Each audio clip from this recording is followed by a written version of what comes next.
This is MuggleCast, your Harry Potter and Fantastic Beasts podcast covering everything about J.K. Rowling's Wizarding World. This week's episode is brought to you by Audible.com. Audible is the leading provider of audiobooks with more than 180,000 downloadable titles across all types of literature, including fiction, nonfiction, and periodicals.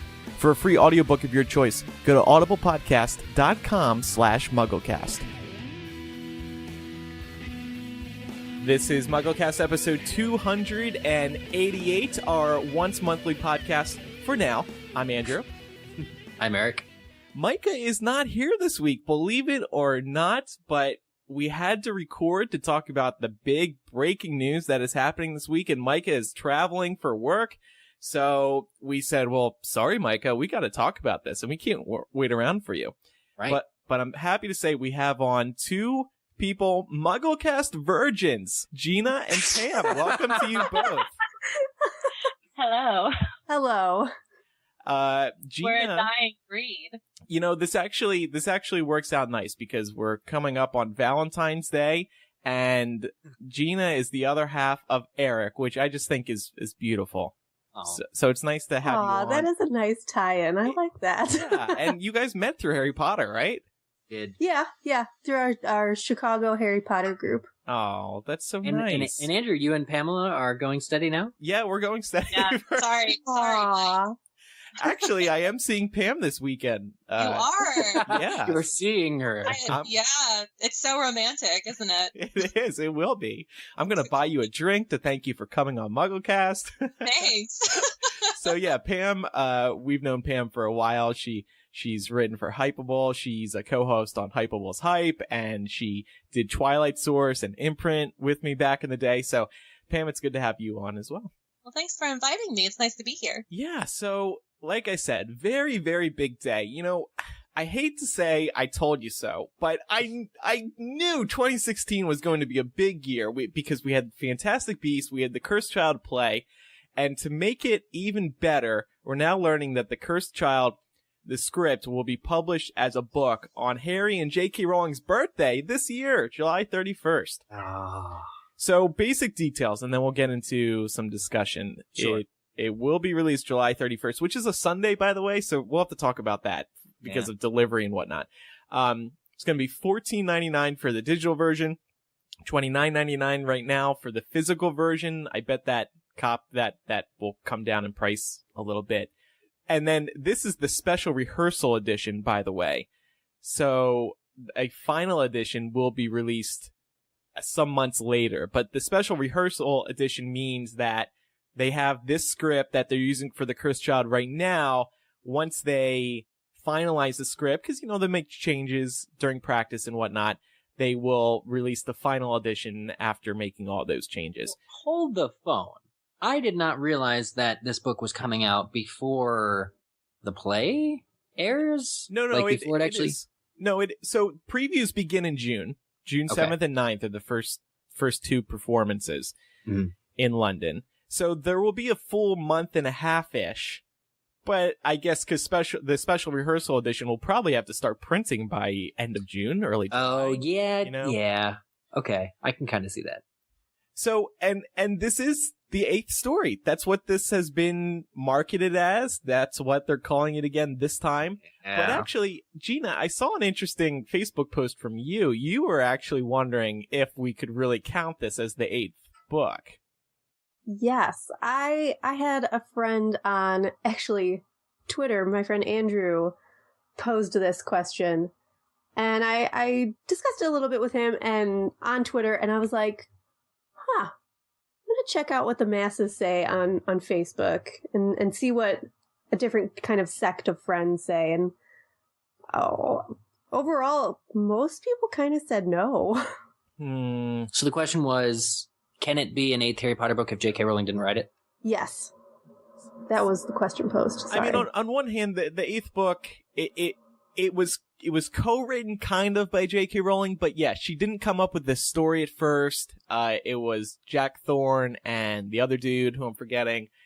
And J.K. Rowling produced it, and I think it's fair to say that everything that happens in the play will be canon, right? Well, yeah, it's been approved by, so to speak, by J.K. Rowling. Yeah. You know, I'm looking at this post it's from Scholastic's Facebook page, and it's the 8th story. 19 years later, there's like fire and a snitch, and it's all crazy. And they have a picture of the book. And then at the bottom, where it would normally say by J.K. Rowling, it says based on an original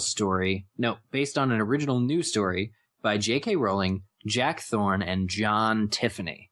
And then below that, it says a new play by Jack Thorne.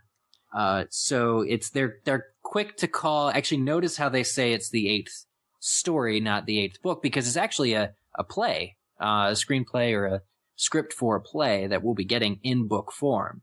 Yeah. I bet it just burns them to no end that they can't call it the 8th Harry Potter book. Like, they have to say story. But I think it's still going to sell just as well. Yeah. So, okay, I guess it sounds like we're in agreement then that we can't really call this the 8th book. We got to call it the 8th story, and we got to call it based on a script. The 8th script. I think once you call it a new play by someone other than J.K. Rowling, it negates the 8th book title. Yeah. Because it's like, right. So it's just floating in some kind of nether middle space. But it's still really exciting, right? I mean... Yeah. Yes. Yes, it is exciting. There was no way, going back to our discussion on the Cursed, I think it was probably the December MuggleCast that we did. But like we were talking about this at length, the Cursed Child, because we had just gotten some news, and there's no way they weren't going to do this eventually. I think we all agreed at the time that it made the most sense to at least eventually release the Cursed Child script as like a book or a novelization of the play or something like that. Yeah. But I had no idea it would be this soon. I think one of the most exciting aspects about this is that it's coming so soon. Nobody was expecting this to be released this summer. And I think what this says is that they completely understood that there was a lot of demand to get this in the hands of people as quickly as possible. But not just that, like I said last episode, I think, they need to get the story out there because they can't have details leaking through Tumblr unofficially. They need them to come out officially, and that's why they're releasing this special rehearsal edition. Otherwise, they would just wait till the final edition to release everything. Well, I know it seems inconvenient to have you and it seems like a money grab, frankly, to just be like, oh, this is a book that we're releasing and it's Harry and Joe's birthday special, but it's only like part of the story because we're going to make some changes and an updated version. It's like, just wait and release the final version when you can. But actually that insight that it's to help circumvent spoilers, that makes a lot of sense. Isn't that kind of a moot point, though? Because the previews open in June. So you're still going to have people that are talking about it that have already gone to see the play a good month before this even comes out. Right. Yeah. So, yeah. I'm also kind of wondering, sorry to cut you off, is if someone because the rehearsal script has to get sent to the publisher at a certain point. And there's going to be rewrites after it. What I'm wondering is if people will have the book, go to the play, and make edits in the book as they see the play. Oh, I love that idea really of just having smart. blank pages or having like every copy of this comes with a red marker. choose your own adventure. Yeah, you can update as you watch the play with like the current version, so you don't need to buy the new finished version. But like a question I had coming out of what you were saying, Gene, is will people even be watching the same play that they can read at home by the time, like if you were to buy the book and the next day go see the play, what you'd be getting essentially would still be potentially different. And what also is scary about this is what if they cut out like crucial scenes? Or do we have to take them out of canon once they get cut? See, that's the thing that confuses me because I was talking to my brother about this, who is like a big fan but more casual than I would say I am, and he was like, how much are they really going to change between the special rehearsal edition and the definitive like actual edition of this play? Yeah. I was like, well, you never know. But that's the most confusing part. It's like, how can you say, oh yeah, like this and this happens, it's printed, you have it. Oh, but we changed our mind. Actually, that doesn't really work. So we're taking that entire like chunk out and you guys can just disregard. I'm hoping there aren't big scenes that are cut. No, fortunately, it's far enough along in production. It's very unlikely they would, because they built a set. They've probably blocked every scene, by now, or at least by the time the copy gets sent to the publisher. Like, you'd have to think they'd have a really pretty good idea of. But even if it's just a line, like it depends on the line. Well, so what if it's like Hermione being like, "Oh, I hear Ron's gay now," and what if they cut that? That's when they did first. Yeah, that Ron's sexuality hangs in the balance between different. I can totally see this happening. It's like Lavender Brown's death. Is she dead? Is she alive? What? We will never know. Let's refer to the Pottermore Insider for that. They haven't been helping. I have to say, Eric and I have the privilege being in Chicago. We can see some shows during what they call a pre-Broadway engagement. So that's when rewrites are happening pretty much every hour on the hour for the show. Like, people can go on stage and they will have just been handed a new script. So there is the possibility that huge chunks and big things could be changed. However, I feel like with a massive show like this, the impact of the show is so large and global that by the time it is ever put in front of any type of audience, they're going to have the meat of it already figured out. Yeah, figured out. And the things that will be edited are non-canonical. They're minuscule things. Yeah. That's my hope. So she's going to change parentheses and ands and transitions. Right. And just like order of words, but not the general gist, if that makes sense. Yeah, I feel like that's totally the right. only way they could do it, but yeah. So shows that open in Chicago first are the ones that they really don't think are perfect yet, and so they open here and then they get audience feedback and then they change. Like the Addams Family with Nathan Lane opened here first, and then they changed the entire show before it went to Broadway. But I think with something as high profile as Cursed Child, you won't get that at all. So here's a question. I wonder if this will change people's plans to see the show. It certainly is a weight off my shoulder. I had no plans to see the show. Yeah. I didn't wait in that line that one morning like you did. Yeah. But, so yeah. I have tickets before the book comes out, so I'm still like excited about it. But if I was seeing it, say, at the end of the year, I'm not sure. Mm-hmm. But then people are kind of in a conundrum because it's like, okay, let's say you're seeing it in December of this year.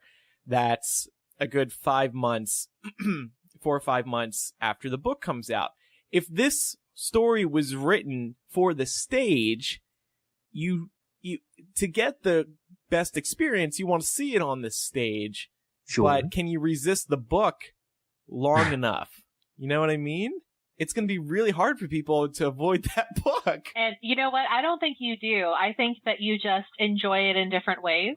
So, like, for example, I read the History Boys not screenplay, but like script for the actual like play. Oh, that's such a good play. Isn't it so good? It's one of my favorites. So I read the script for that, and then I saw the movie, and then I saw a stage production of the play. And with all of those different things, like you pull something out of it that's completely different every time. So I don't think they're like 3 different people. It's like meeting 3 different people from the same family. Yeah, or having like somebody with split personality disorder, and then you just meet the same person. Like, so I am glad that they're releasing it for people who are in, who just can't get there because it's too expensive, too far, whatever reasons you're unable to travel. So I am glad that they have decided to release this so soon. Now here's another question. Midnight release parties. Can booksellers please do midnight release parties all over the country, all over the world? It's a foregone conclusion. Of course they will. You think it's definite? Yes. Why would you release a book on a Sunday, and not do something on a Saturday? That's like prime party day. That's true. Oh yeah. That's how. Wasn't that how Book 7 was? Was Book 7 a Saturday? Well, Book 7. The highly interesting thing about Book 7. Some countries like New Zealand, where I was at the time, released at 11 a.m. because it was midnight GMT. And so it was midnight, like into Sunday or into Saturday, but it was really the same time London got it. And then the East Coast of the US was 5 hours later. So like, but at least 10 or 12 different countries had whatever time it happened to be when it was midnight in London was when they got it. So there was like 7 a.m. in Sydney or something like that. Yeah, Like I remember that as well. It was weird, but so they did it that. July 21st, 2007 was a Saturday, so the midnight release parties were obviously Friday night. Like Friday night into Saturday, but it was Saturday morning everywhere east of London. I actually saw a tweet from somebody. I was tweeting up a storm on the Hypeable and MuggleCast Twitter accounts today, and somebody said they work at a bookstore, and they're already planning their midnight release party. There you go. Yep. Is it Barnes & Noble? Because that's the only thing I care about, since it's like a national brand. I know. Oh, what? You won't go to somebody's rink-a-dink. I'm just saying, I don't have money to fly to middle of nowhere America. Well, I'm hoping local bookstores do the midnight release parties as well, and I think a lot of people would prefer to go to support local bookstores instead of Barnes & Noble, when buying this book. But actually, the person, I'm trying to find the tweet, but I know they were in Canada, because I thought the same thing, Pam, that they were that person may have been working at a Barnes & Noble. But so then, like we said, the book comes out on a Sunday, and as we know from Mr. Dursley, there's no post on Sundays. Yes, so he taught me that important life lesson too. I'm already expecting Amazon to release a statement saying, yes, you will be getting your book on Sunday. Don't worry. Yeah. Well, Our minions will be out. Amazon will deliver on Sunday, though. If you have like Amazon Prime and they guarantee you 2-day shipping, like that thing will be there on Sunday. I foresee a new sales pitch to get Amazon Prime. Like, you want the Cursed Child the day it comes out? Okay, join Amazon Prime. Yeah. But the post office is closed on Sundays, and UPS and FedEx are as well. So I've noticed, because I have had some Sunday deliveries, they hire like these third-party shipment companies, and it's these people who just pull up in their personal vehicles and drop off your packages. I'm That's not safe at all. Yeah, oh I my know. gosh. Well, these people better get big vans, because they're going to be dropping off a lot of books. A lot of July books. 31st. Oh my God. Exactly. But so if you go to pre-order Cursed Child right now on Amazon, you can do it for $29.99. But now this may change. It's very likely that this will change. But for right now, it says estimated delivery August 1st. And then it says in parentheses the day it's released. So I think they just need to change around some information in their system to make this correct. Maybe right now it's like, yeah, because of that. I mean, if they don't, though, this is a great thing for bookshops that decide to stay open. Yeah. Everybody's going to run out to their Maybe local Joe did this for that reason. Give the Oh, bookstores- look at her giving back. Give the brick and mortar stores a leg up. Yeah, exactly. How Of course, they have to work on Sunday to get the leg up, but what are you Hey, gonna do? But, you do what you got to do. Exactly. I do hope that most Harry Potter fans will try to find a midnight release party, because this may be the final time that we do a midnight unless the Never say never. never say I guess I can't anymore. No, the 9th Harry Potter story is just a year away. Right. You have to prepare just in case, though. Exactly. And I mean, come on, this will be the first midnight Harry Potter release since 2007, that's for sure. So it's been 9 years. It would be really nice to relive some of that magic. Yeah. So let's hope lots of bookstores do it. I think Barnes & Noble will do something, and hopefully local stores do too. I would support them.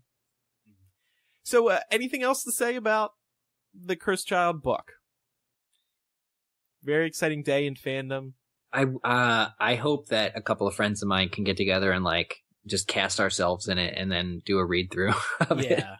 That would be something really fun to do with like if you have a Harry Potter book club or like just a group of Harry Potter fans, is to each pick a role. Who knows what the roles will be? We don't know. I was thinking that earlier, like, because they're giving what I'm assuming is the script rather than just like a novel of it. Yeah, I don't think. Are they going to give the rights out? Like, are the rights going to be available? I doubt. Certainly, you will never be, or you will not be able to put on a production that sees the public eye and charges people until until way after, because it's illegal to do that until way after the show has exited the West End. Nope, not way after it's exited. Usually, if it's been a long run, it will. But I'm not entirely sure about exited. Well, they have to decide when they're going to sell the rights for people to use the play. So that's what it'll come down to. I'm just wondering, will they even ever do that? Especially if they're giving the script, because if you're giving the script to people, yeah. Before Newsies was on Broadway, I saw a lot of underground productions of it. So yeah, so people will do it, but you best not let J.K. Rowling or Warner Brothers find out. I just see it as something fun and new to do with your friends. Like, I don't know. Yeah, do it in your home. You can get together and read the book, but a play is designed to be performed in 2 or 3 hours tops. I guess with part 1 and part 2, it's probably, 6 hours? So that might complicate things. It'll be an interesting reading experience for sure, because I've read scripts before, and I don't love it. It can be fun. If you get the right play and there's like humor, it's almost as though you're reading a book. They're different, though. Yeah, the way it's formatted, I just haven't read enough of them to get used to it. We will continue with today's episode of MuggleCast in just a moment, but first it's time to remind you that today's episode is brought to you by Audible.com. They are the internet's leading provider of audiobooks, with more than 150,000 downloadable titles across all types of literature, including audio versions of many New York Times bestsellers. For listeners of MuggleCast, Audible is offering you a free audiobook to give you a chance to try out their great service. And today I'm going to recommend another book-to-film adaptation. This one is coming out pretty soon. It's called Me Before You, and it's by Jojo Moyes. We wrote about the trailer for the adaptation the other day on Hypable, and people were freaking out. Not only is the book so beloved, the movie is starring Emilia Clarke from Game of Thrones and Sam Claflin from The Hunger Games. And not just that, here's probably the best part about the movie. The screenplay was written by Jojo, by the author, which is just fantastic. And to make it even better, guess who helped her?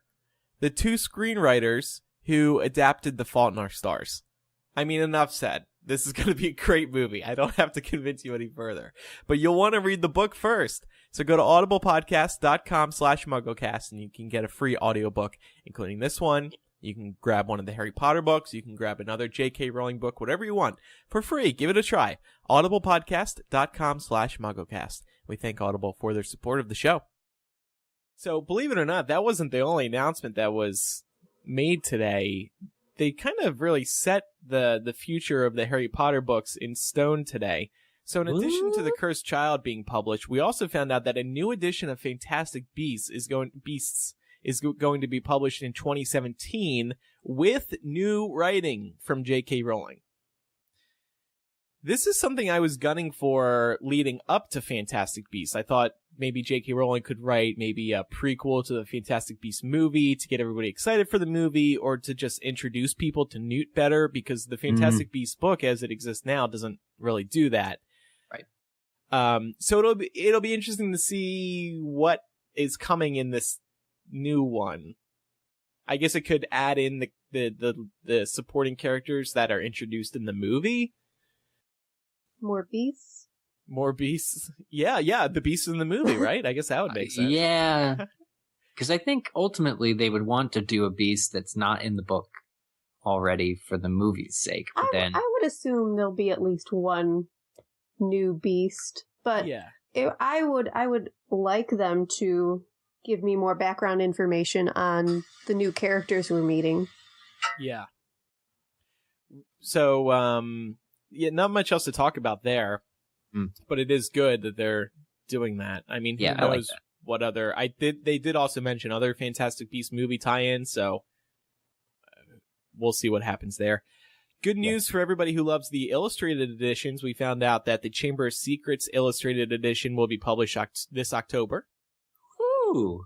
Yeah, I'm so excited. I haven't read the first one yet, but I'm going to really soon. Especially now that we're doing MuggleCast more regularly. Oh yeah, Gina, you're going through it, right? I'm currently reading it. I got it for Christmas from Eric, and as soon as I opened it up, my entire family stopped opening their presents and just looked, and they were like, oh, can we see that?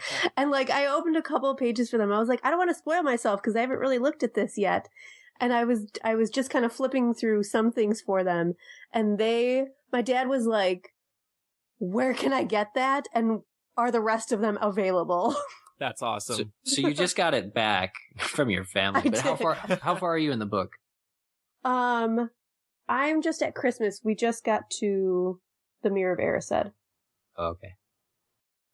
So Scholastic did previously announce that they would be releasing one each year. So it's good that plan is still in action. Although it's... You know what? I agree about that. What? That it's good that it's in action. Because, certain things fall by the wayside. Like, didn't the extended editions, there was a period of time when... Yeah. Or not extended editions. The special edition DVDs were, like, supposed to be on a yearly schedule, and then they weren't for a little while. Yeah, well, and the one example I always go back to was Scholastic released that 10th anniversary edition of Sorcerer's Stone, and it had this beautiful new cover by Mary Grand Prix. Well, yeah. And I thought they said that they were going to release more anniversary editions for the other books, when they hit their 10-year. And they never did. So no, well, then they, instead they gave it Kazuo Kibuishi's new... Yeah. They just redid all the covers and released them at once. So yeah, but it was cool to have Mary Grand Prix. The new cover was Harry and the Mirror of Erised, which I thought was really cool. I still have the pin they gave out with that. Really? With the Sorcerer's Stone. I think I got it off eBay for like $10. It wasn't What expensive, does the pin say? It's just I think it's just the HP logo, like HP with the lightning bolt, and it kind of looks like a snitch. Oh, cool. I can like tweet a picture or something, or I'll send it to you so you can tweet out a picture. But I was so excited because I was like, oh, I want to collect these all, and then they never came out with any more. Oh, yeah, that would have been cool to have a whole collection. These illustrated editions, they contain so many images that it must be daunting. Like they have to take a year off when Order of the Phoenix comes out. There's no other way the guy cannot literally paint that fast, I don't think. Right. Yeah. So yeah, I mean, I guess of course maybe Chamber of Secrets is going to be finished soon, and then he'll move on. I don't know. Who knows? We'll see. Yeah. So anyway, another big announcement: Philosopher's Stone, meaning this is just in the UK for now, is going to be re-released in 4 different versions. Each one will be themed with a Hogwarts house, with the Hogwarts house colors. So there's going to be a Gryffindor edition, Slytherin, Hufflepuff, Ravenclaw. I hope there's new writing from Joe, and I hope that the Philosopher's Stone Hufflepuff edition actually is from the perspective of a random Hufflepuff in Harry's first year. I want to see that. It's cool. I feel like they were inspired by fans, because there have been I've seen like slip covers you can purchase with the house colors for each of the books, so you can buy like the set of 7 for Gryffindor or Slytherin. Oh, interesting. Yeah, which is cool. So, and then the other big question marks are: will they release these worldwide? And also, will they release the other books? But I don't know. Do you need a whole other set with your Hogwarts house colors? I'm sure some people are screaming yes, but a ton of people are jazzed about this. I was shocked at how many people on my feed had the like just take my money image up, because they were just, this was like all they had wanted in life. Oh, wow. Okay. Well, there you go then. It is the furthest thing from that for me. and I love, but we are in the minority. I own at least 2 or 3 copies of Philosopher's Stone. But see, that's why you don't want it. Because I'm the same way. Like, I own, like, my grandparents bought me them all in Spanish. So, like, that's a complete set that I have. And then I have, like, the original. And then, like, at some point, the illustrated will be complete. But I don't have room on my shelf for another set. So I stopped having room on my shelf several editions ago. Exactly. I'm just like, sorry, Joe. You can't take any more of my money because there's no room. I will be, like, piled under books if we as Harry Potter fans have to put our foot down. Do not kill any more trees. But the thing that I'm interested in is like if they're going to lose money at all, because if you just like mass print like equal amounts for each house. Oh, right. Like not nobody's going to buy 4 different sets, right? I don't know if everybody. Oh yeah, well they're kind of dividing the market into 4.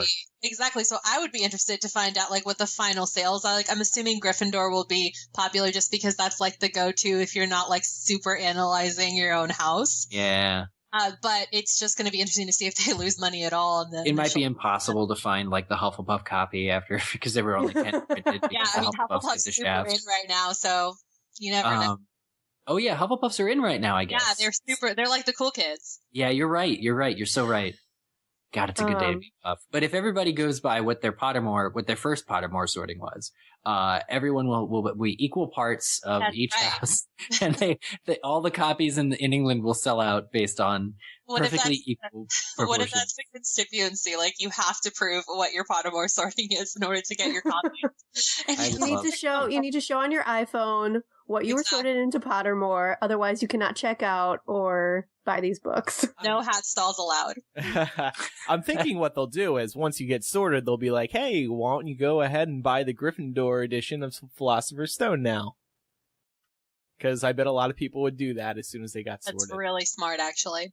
I have to say this. Yeah. I could have used this the first go around with Potter because everyone in my family wanted their own copies of the books, like because we all wanted to read it at the same time when it would come out. So if they had come out in like our own house colors, that would have made life so much simpler. Yeah, it'd be kind of a nice like gift. Like here, you get the red one, you get the green one, you get the blue one. So this would have been a good marketing campaign for like 15 years ago. Yes. Like for them to have done this. Like I like the idea of Pottermore though, like of basically being able to sort yourself on the website first, maybe not even knowing anything about Harry Potter, sorting yourself, and then going and getting the book that corresponds with your house. That's kind of interesting. Yeah.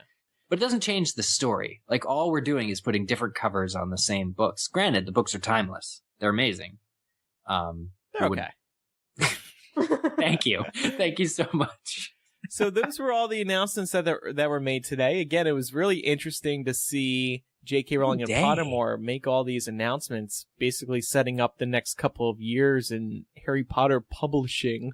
We're going to talk about Pottermore in a moment, but first I just wanted to remind everybody about our Patreon, which we launched a couple of weeks ago. The goal of this, we're trying to raise money to spend more time in the Wizarding world and less time in the real world. And we are currently about halfway towards our goal to beginning to do 2 episodes of the show a month.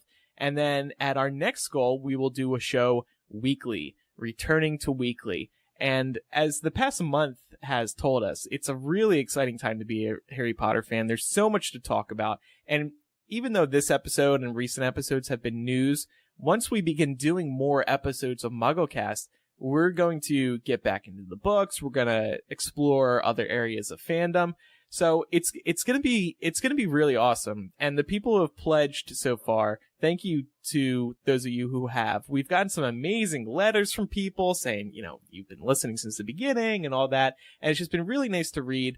And we've got some great questions from patrons, which we're going to read a couple of later. So visit patreon.com/MuggleCast. You can pledge either $2 or $5 a month. At $5 a month, you will get a signed album art, signed by Eric, Micah, and myself, and also a MuggleCast t-shirt. Plus, we will be releasing bonus MuggleCast segments exclusively on Patreon. So that's right. Check it out. Check out patreon.com/MuggleCast for more information. And thank you to everybody who does pledge. We are very excited about what's ahead.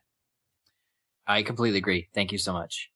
So moving on to our Pottermore discussion now. This was going to be the big news of this episode. And we were going to do some other stuff like... Oh, what would have been? We were like, let's show people what we can do as like a weekly podcast. We won't do only news, but then all this big news happens. So anyway, first of all, Pottermore finally brought back the Sorting Hat quiz. Okay. Did you all take it? Yeah. I refuse to retake it because I like my original.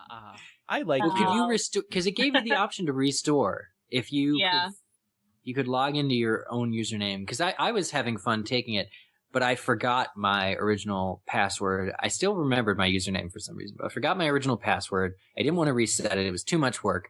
Basically, the day that the old Pottermore was going away, and they told you that it was going away, you could go in and like screenshot your homepage, and it like showed you what your wand is and what your house was. So I still have that screenshot somewhere of like what my wand was and stuff. And you can restore it if you remember your password. But for me, I just decided to take it again. I also wanted to see if I would get Gryffindor, because I always thought I was like kind of Gryffindor Hufflepuff kind of combo. But I got Hufflepuff the first time. So I took it again, but I had to sign up with a new account because I couldn't remember my old one, et cetera, et cetera. Got Hufflepuff again. And then because it was so easy to just make a new account again under the new Pottermore, it was even less work. Because remember, you had to like go through the first few chapters, like originally under a new account before you could sort. So with it just being a regular website now, I could like log in and sign up and do it right away. So that was really handy. So in 10 minutes, I took the new sorting quiz twice. And I got Hufflepuff both times. So okay. I have to give up. My robes are being auctioned off over on patreon.com/MuggleCast. Those robes. Those robes are the best robes ever. And I've had them since 2004. Do you not do the rope smell? No, they don't smell. You can dry clean them. That's a thing that people do with things that get worn today. You plead the fifth. Did you hear that? They don't smell. Stop it. They have been to England and Scotland, and they smell like both. They are well traveled, I have to say. Though they also have been patched several times. Once by your mom. Shout out to tell everybody how good a job your mom did on the armpit of the left arm. But anyway, these robes I have to get rid of because I'm actually just like 3 times a Hufflepuff.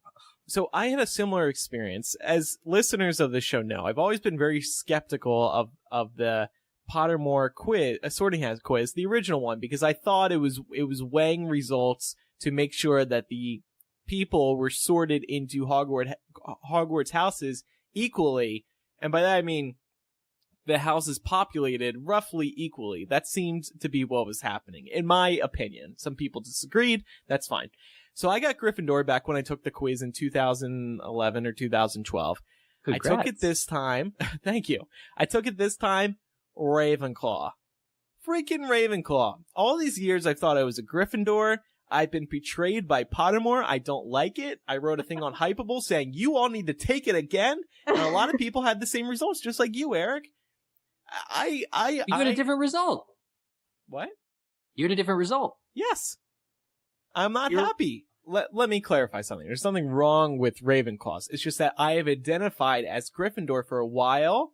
I received Gryffindor socks for Christmas. It's my very first Gryffindor merchandise ever. So you had just committed. You had just committed to Gryffindor. And then the socks have been pulled off your feet. Because now the new Pottermore says that you're Ravenclaw. Well, I didn't even get the chance to wear them, and now I can't wear them. I would be so disgusted with myself. It's okay. You can send them to me because I get Gryffindor every time I take.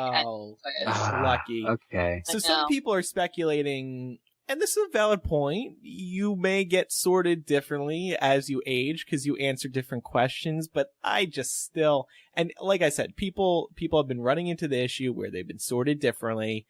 Pottermore is claiming, well, it's just because maybe, you grew up, you changed a little bit. Do you guys buy that theory? No, I don't buy that. I do, actually. Oh, yeah.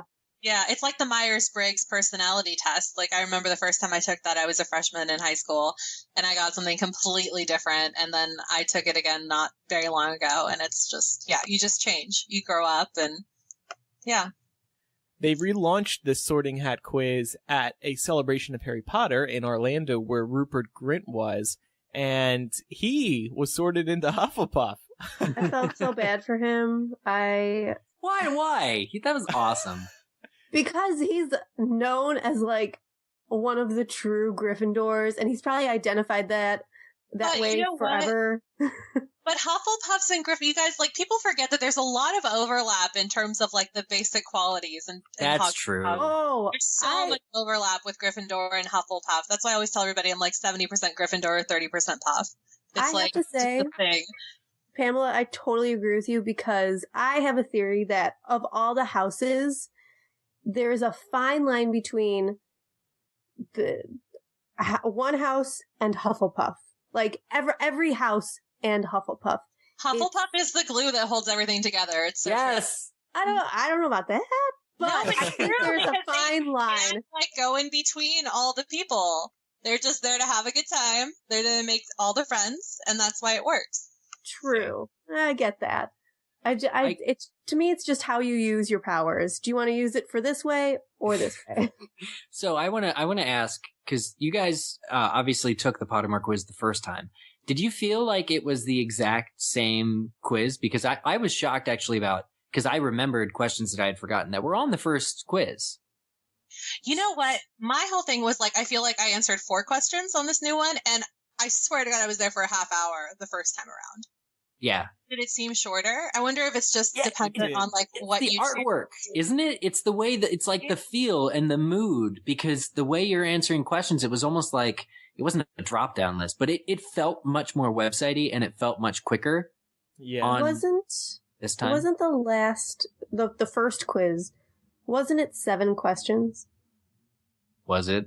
Was that Did I make that up? No way. It had to have been way longer unless I sat there for way too long thinking. I think we all sat there for way too long reading the, like, I feel like it may have been between 7 to 10 questions, depending on if you were kind of in the middle and they needed a couple more. But I think it was supposed to be, I could be way wrong on this. I think it was supposed to be 7 questions. But yeah, there was, and I haven't, like I said, I haven't taken the new quiz.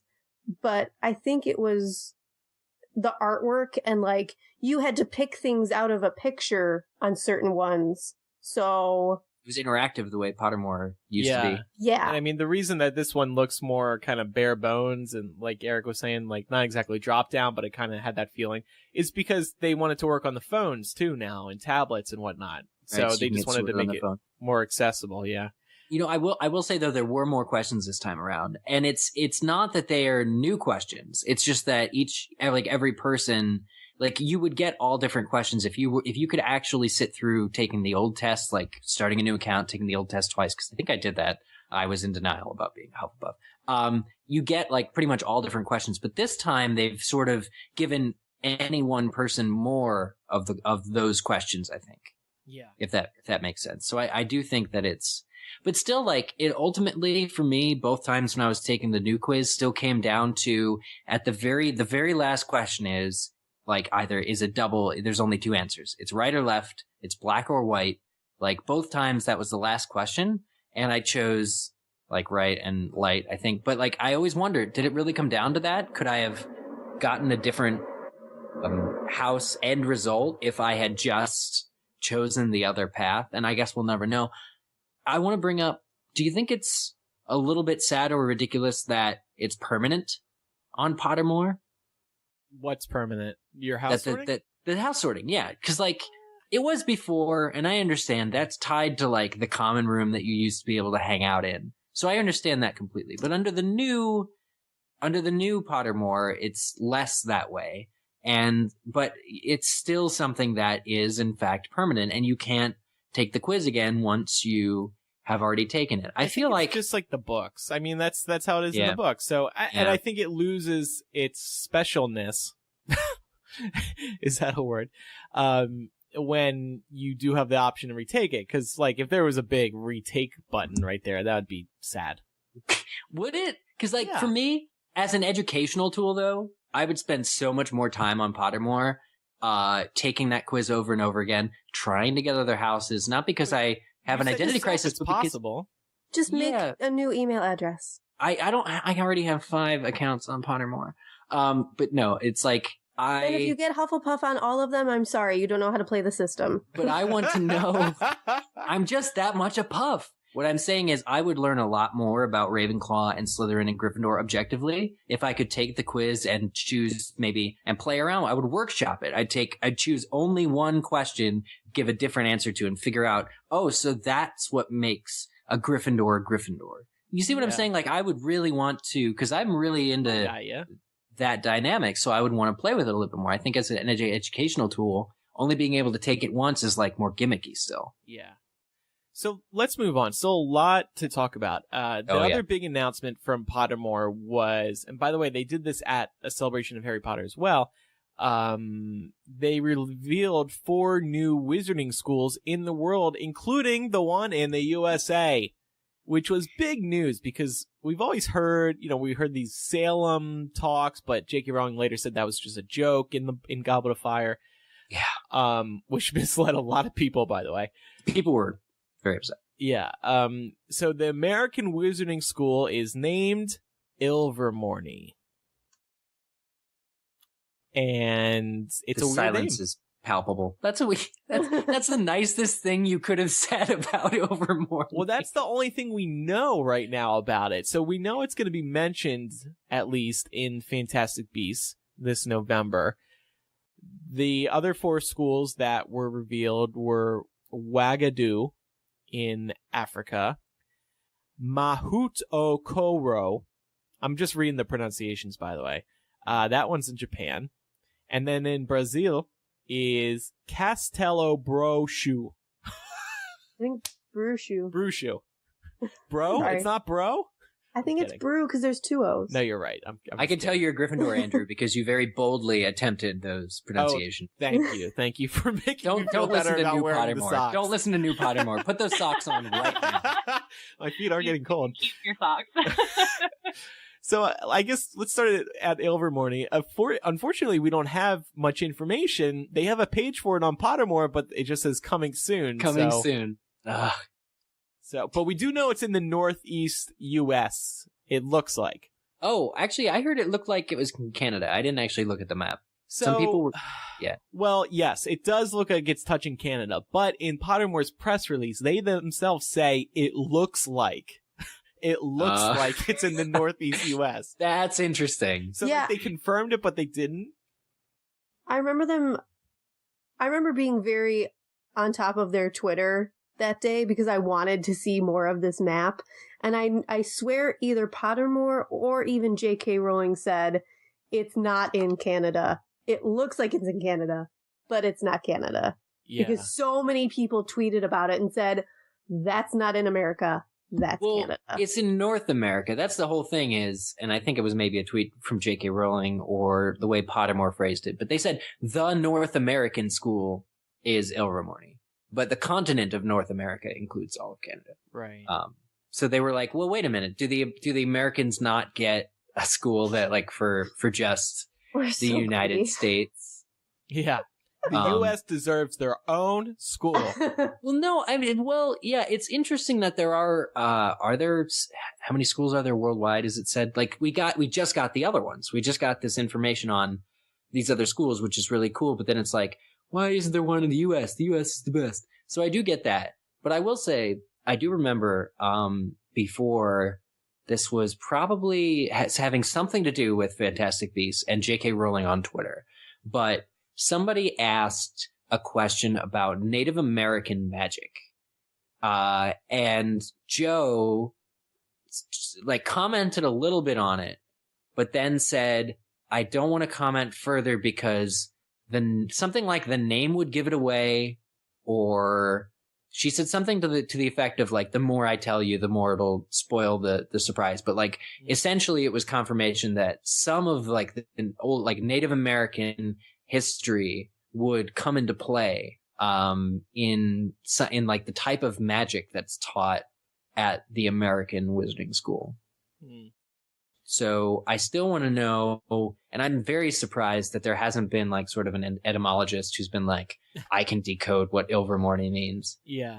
For like 5 minutes of fame. A friend pointed out to me, this may just be coincidence, but if you look at the letters, IL could mean Illinois, VER could mean Vermont, MOR, not sure about, but NY, New York. I mean, it could. He may have been overthinking it, but I don't know, but OR could be like Oregon. Yeah, but then New York. Why Oregon? You know, Verm. At least the others are like in the Northeast, kind of. Well, Oregon's beautiful. Yeah, Oregon. Yeah, Oregon's the outliner. Yeah. Flyer, I should say. So we were hoping that Joe would have released more information by the time we recorded, but again, we recorded earlier than expected because of Chris Child, so who knows when she's going to release more. But there was a tweet she sent out about, somebody asked her about sorting in Ilvermorny and like a sorting quiz, and she hinted that there's going to be a sorting quiz for Ilvermorny. That's the impression I got, so hopefully that's true. But so the three other schools, we don't want to spend too much time on this episode. I do love these. These are all very interesting. It's cool. So Africa, we learn, has a small number of wizarding schools, but there's only one that has stood the test of time, and that's Wagadu. And it's achieved an enviable international reputation. The largest of all wizarding schools, it welcomes students from all over the enormous continent. The only address ever given is Mountains of the Moon. Visitors speak of a stunning edifice carved out of the mountainside and shrouded in mist, so that it sometimes appears to float in midair. Like Brigadoon, but in Africa. And with each of these, Pottermore has an illustration, which is pretty cool as well. Yeah, that is cool. I have to say, like, even in this write-up, it is said that, let's see, some would say all magic originated in Africa, and Wagadu graduates are especially well-versed, and it gives their specialties: astronomy, alchemy, and self-transfiguration. And putting Africa on this pedestal as being the origin, I mean, it's like the cradle of life, but like the origin of magic kind of puts the magical arts of astronomy, alchemy, and self-transfiguration, I think, above all other practices of magic. Wouldn't you agree? Yeah.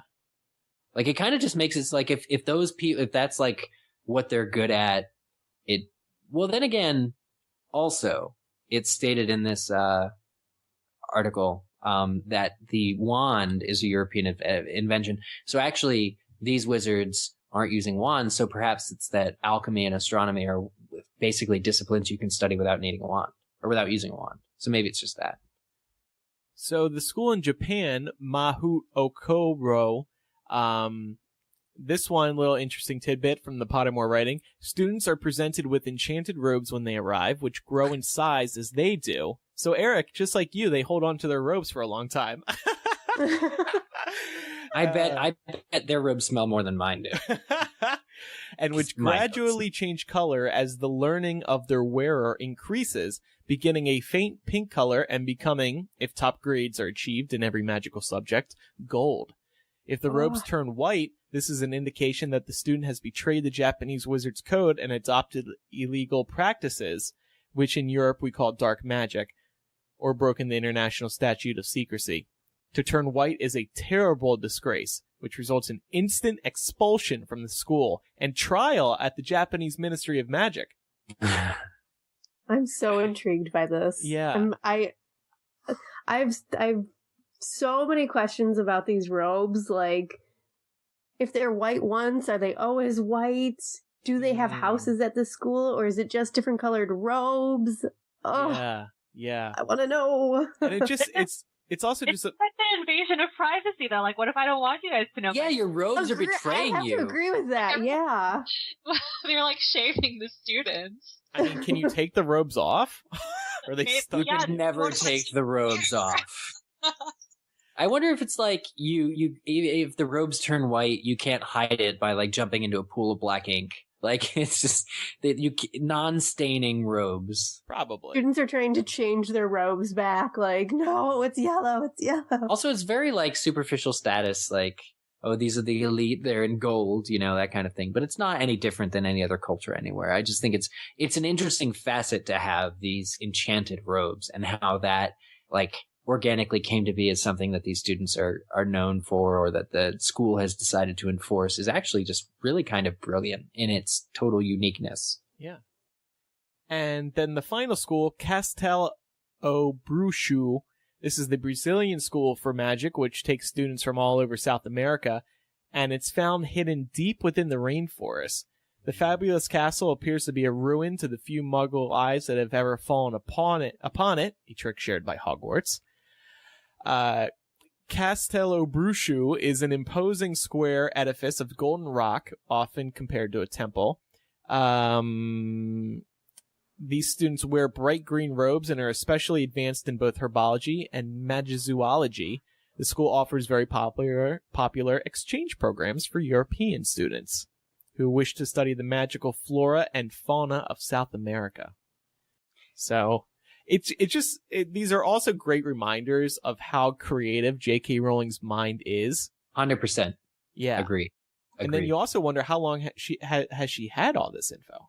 Oh, that's a good question. Well, what I like about Castello Brushu in this, so much better. I just said it faster. That was all. That was the only difference.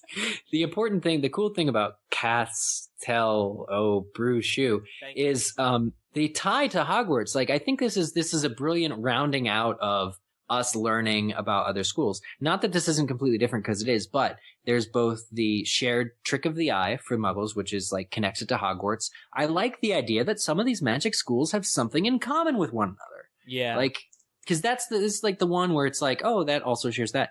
And there's a story about Headmaster Dippet complaining to the headmistress, Benedita Dorado, that Peeves was a problem.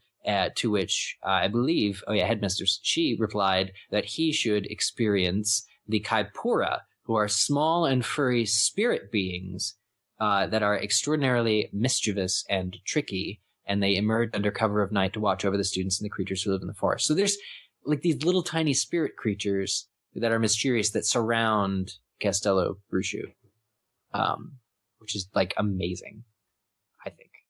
The other thing that I kind of had a big change of heart about the encyclopedia when I was reading all this, I think the fact that J.K. Rowling debuted all of this information on Pottermore, and she's going to debut all this information about Ilvermorny on Pottermore, confirms, I hate to say it, but it confirms that J.K. Rowling is all in on digital now, and there won't be an encyclopedia. I think this is the encyclopedia. Ooh. We have it here. We just don't know it because they're not calling it that. I love how invested you are in talking about the encyclopedia. Well, the one thing that did it for me were these amazing illustrations of the schools. Like, they commissioned these for Pottermore. They're pretty good. I want more though. This looks like I want a better picture of these schools. Yeah. I doubt we'll get it, but I mean, at these schools. Yeah, I mean, some people also argued, well, maybe this will all just be printed in the encyclopedia, but I don't know. I think this is the biggest Pottermore info drop yet, and I think it means that there won't be an encyclopedia anytime soon, at least. I don't know. If Pottermore reforms itself like 4 more times and overhauls itself 4 more times, I think it might be a little bit more suitable. They just need like... Go on. No, I'm just... in saying, like, I think in like 30 years, she would say, all right, I've given you all I have, or all I'm going to give you. Put out the book. Here's your encyclopedia. It's actually I guess it would be like a Cursed Child book thing all over again, right? If she wants to add more details, they have to put out a new edition of the encyclopedia. Yeah. But then again, encyclopedias exist to be added to, so... Yeah. History is always moving. Pam, any closing thoughts on the wizarding schools? I just want to know more, like you guys. So hopefully that comes soon, because these descriptions are like, they're like a little tease, you know, so you just want to know what else is going on in Rowling's mind. And I don't even, like, has she even made it up yet, or is she just going as, you know? Yeah. So it'll be interesting to see what happens in the next couple of months, and then what we learn also in Fantastic Beasts when that comes out in November. Yeah, I have a feeling there's not going to be too much in Fantastic Beasts about it. Because I think what they've said so far is that there will be mentions, but not like right. We're not going to the school. Newt's not going to the school. No. But we'll have met wizards in that film that have gone there, which is awesome. Yeah, that is cool. Yeah. Yeah, so there was a behind-the-scenes featurette released at Celebration of Harry Potter as well, and there's a lot of cool no new footage from the actual movie, but cool behind-the-scenes footage. We see J.K. Rowling meeting with the lead cast, including Eddie Redmayne. We get some nice interviews from David Heyman and David Yates, the producer and director. Just a couple highlights from this. Eddie Redmayne said on the film's plot, this one catalyst sets in motion this insane amount of events that just cause chaos. So that should get us excited because things will be pretty crazy, I guess. The character named Jacob, played by Dan Fogler, is just back from the war and trying to open a bakery. When he meets a new... He's the PETA of this story. Yes. I think he's going to be the comic relief. Yeah, and he's the only significant Muggle. He's the first. I love Muggle. that. I think that's brilliant that they have a Muggle as a main cast member. Isn't Ezra Miller also going to be a Muggle? Or am I making that up? Did I get that confused? He's the son of that woman who we just have a bad feeling about. Oh, okay. So he's just kind of like up in the air. All right. Well, we were speculating actually on the last episode, I think, that he is gonna like secretly be a wizard or secretly disagree with his mother who hates wizards. Something like that. Interesting. I think he'll turn out to be Luke Skywalker's child. You think he's Rey? No. So we're going to find him at the top of the mountain at the end, handing off the lightsaber. Yes, and then he will have a significant role in episode 2. It'll be Plymouth Rock, though, because we're in New England. Oh, okay. You're right. Producer David Heyman explained in this video that each of the 4 lead characters are outsiders who are coming into themselves over the course of the story. That's cool. I just, that was what, for me, was most moving and tear-inducing, is hearing and watching David Yates and David Heyman talk about this new thing that hasn't come out yet. Right. As if it were currently existing, which it's currently doing, and we haven't, like, seeing those guys back. I know we've known for a very long time that they were. But having them talk about this new project, it's just like the old days. It's just like I totally agree. Turning down, like even turning on maximum movie mode, with like the old Deathly Hallows or Half-Blood Prince DVDs, and watching these guys talk about the movie. Like they're just as happy to be doing this as they were 10 years ago, and it's the coolest thing. Yeah. And David Heyman says one other thing: it's funny, it's moving, it's thrilling. The moving part is what got me, because J.K. Rowling absolutely moved people during the Harry Potter books. So if she's able to do that again in Fantastic Beasts, that's very good news. So I agree. The featurette, and these interviews and stuff they're sort of turning my my anticipation into genuine enthusiasm. Like I'm more interested in this film every time I see something new from it.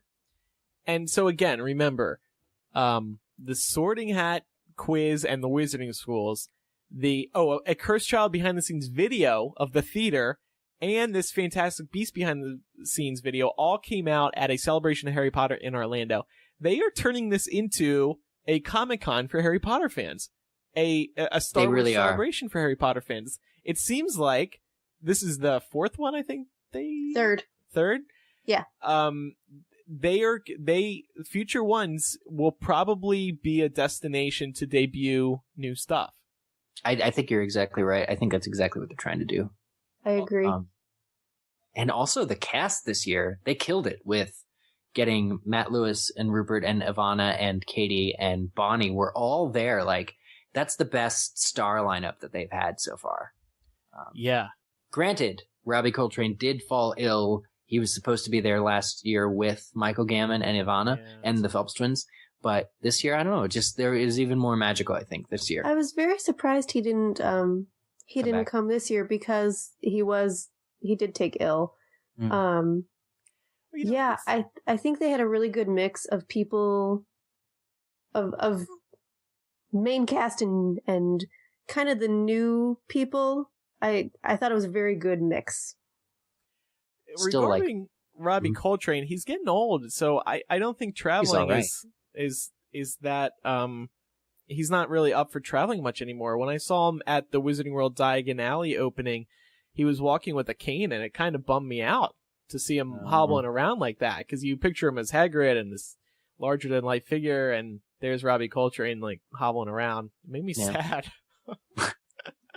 No, that's I think Maggie Smith, she has to come to a celebration. She refuses to travel now. Oh, really? She will, like, I believe, she's always, for some reason, nominated for a Golden Globe for something she's done, and I don't think the last 7 years has come. She's done.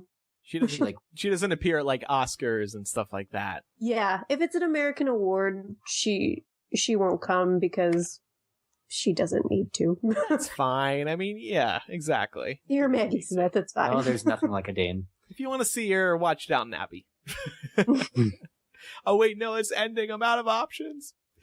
So to wrap up the show today, a few questions from our early supporters at patreon.com/MuggleCast.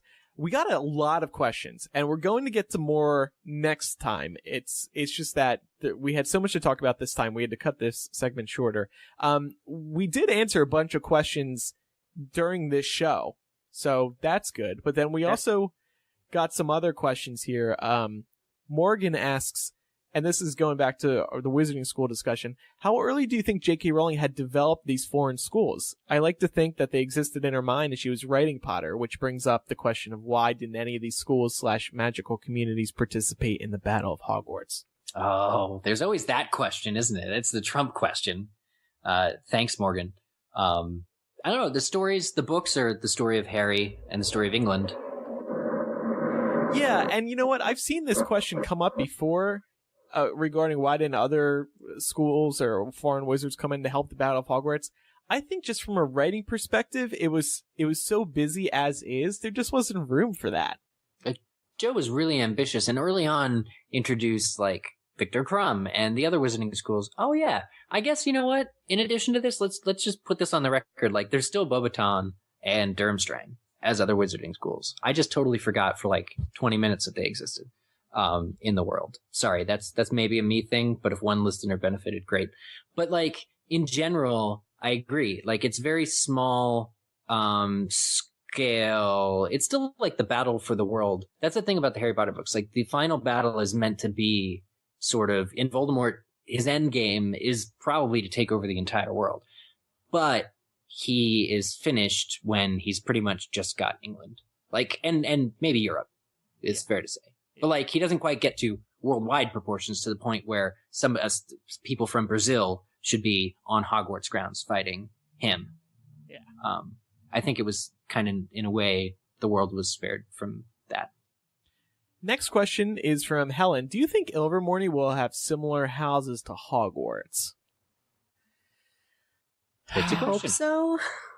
Yeah. I don't know. The housing system is kind of, it's like very British, very boarding school-ish thing, right? In terms like of the characteristics, the traits? Yeah, like, well, no, not the traits, because actually the traits are legendary and mythological and all that other stuff. But I think like the system, like we speculated just moments ago about Japan, like what if the Brazil people all wear light green robes, no matter what color, what house they're in. Presumably, like, I'd like to see it where it's not broken into the house system.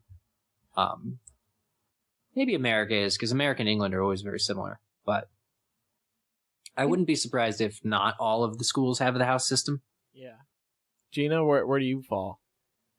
I hope that the American school has houses. I think of any of the other schools, this one will be closest to Hogwarts.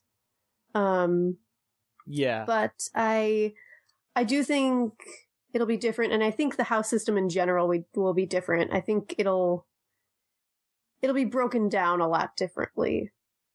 I don't know how, and I'm very intrigued. Maybe it'll be more of a, rather than a house thing, like a tribal thing, to get the Native American feel. Mm-hmm. Ooh, that would be interesting. I don't know. I'm hopeful and intrigued, and I want more. So I don't know.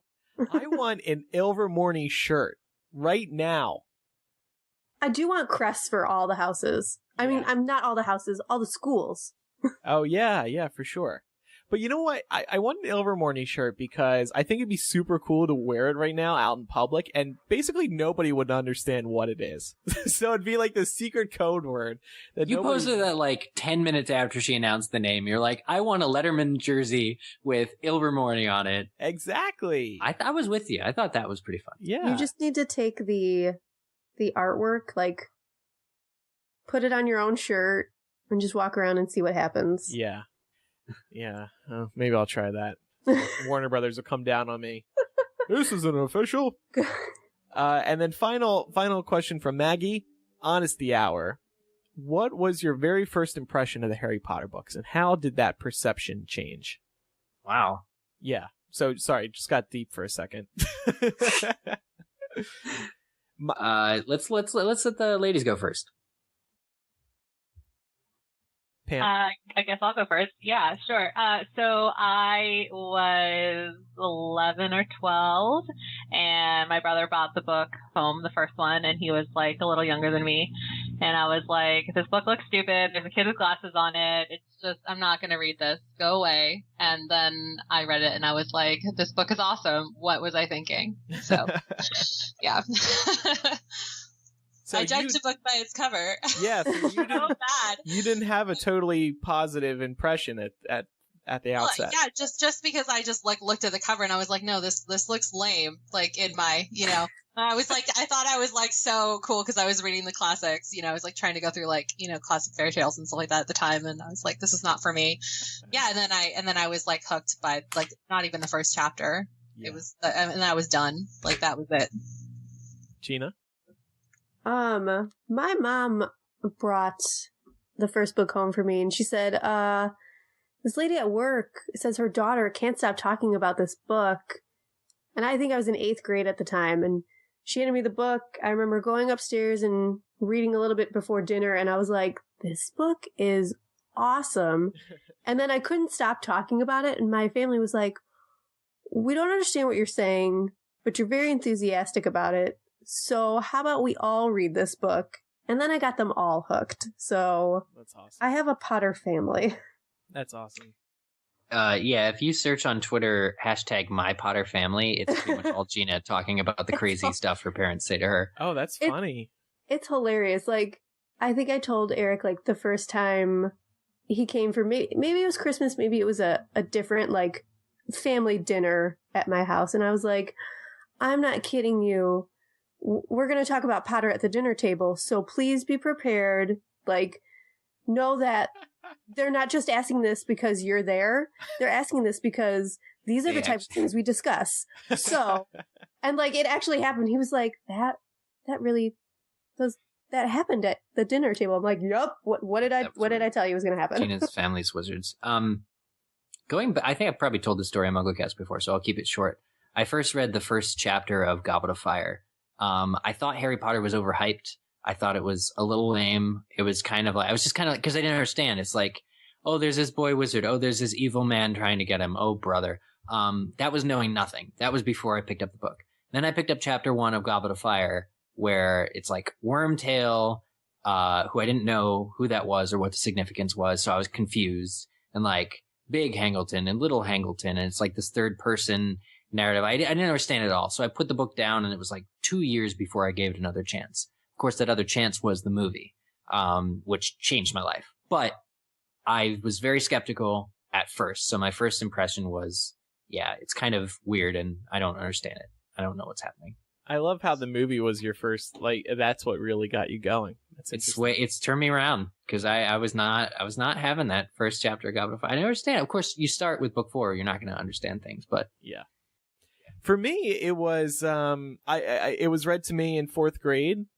That was what my teacher decided to read to the class. Awesome. Yeah, and we read, I mean, obviously it was so long ago now, but I guess a chapter a day or a couple chapters a day. I don't know, but yeah, you never know. Yeah, and my first impression was I really liked it, and I do remember still to this day, after my teacher finished reading it, sometime after that, I can't remember what the timeline was, but I remember going into Barnes & Noble and seeing Chamber of Secrets right at the front because it had just come out and with that cardboard standee promoting Chamber of Secrets with the books in it. I still remember, like, I still have that memory in my head. And of course I bought it and started reading it. The standee? You bought the standee? No, I wish. Oh, okay. Oh my god, that standee would be worth so much money. That'd be worth a lot of money. In a couple of my early Harry Potter books, at the very beginning, I wrote the start and finish dates. When I started. That's awesome. Yeah. That's so cute. Yeah. I love that. The next time I'm home, or maybe I'll ask my brother to do it for me just to take pictures. The reason I have considered Instagramming it before, but I put my my return address sticker. I used to have those, for like envelopes with my return address. Cool. Right above it. Well, I don't know why I did that though. So I can't Instagram it because I don't want to put my family's house You're going to need some Photoshop work. I think you did it in case your book got lost. Yeah, I was going to say, that sounds like something your mom or dad would have told you to do. Like, Andrew, you're to school, you better put your information on it. Okay. Oh, God. That makes sense. Because we only have one copy of this book ever. Exactly. Yeah. All right. I'll have to get those and then do something with them. You got to Photoshop it out. Yeah. The dangerous parts. That's adorable. That's better than like marking your height against a wall. That's cuter. You've trumped that. That's so much cuter. I'm glad you guys like it. We got we just got a question real quick. I think we can address from John Curl on Patreon, who said, "Will you guys ever do movie commentary again?" How many movie commentaries did we do ever? Do you remember? One? I thought we just did the one. I think we just did the one. Yeah, we can certainly consider doing that again. I would say it's on the table. Yeah. Just in response to maybe on anniversaries or something. I feel like that would be an appropriate time to do it. Oh, that'd be cool. But yeah, if people like them, then yeah, we'll do whatever. I mean, every November 16th. I mean, like the anniversary of that particular movie. Oh, yeah. Well, actually, November 16th, 2016 is the 15th anniversary of the first movie. So episode 244, we did Deathly Hallows Part 2 commentary. So it was the last movie. Ah. Yeah. You guys only did one movie, though? I know. Aren't we lame? I swore you guys did more than one.